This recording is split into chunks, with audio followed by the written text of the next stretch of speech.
আমরা বাঙালি, আমরা যত খাবারই খাই না কেন, আমরা মাছ ভাত হচ্ছে আমাদের প্রধান খাবার।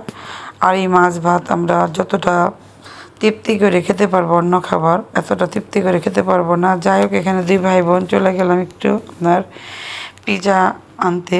আমার মেয়ে বা তাবাসসুম আবদুল্লাহর খুবই পছন্দ।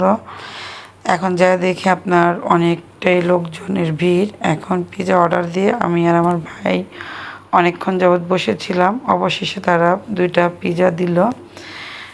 মানে একটা হচ্ছে মাশরুমের, আরেকটা হচ্ছে এমনি সসেস দিয়ে তৈরি করছে। আমার মতে যেটা আপনার এই যে পিৎজাটা, এটাই খেতে বেশি ভালো লাগছে।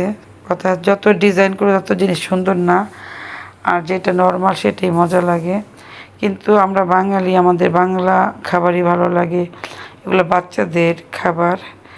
যাই হোক, আমি একটু খাইলাম, খেয়ে দেখে আমার কাছে এতটা বেশি ভালো লাগে না। কার কার পিৎজা ভালো লাগে কমেন্টে জানাবেন, কারণ আমার এই ফাস্টফুড খাবার এতটা পছন্দ না।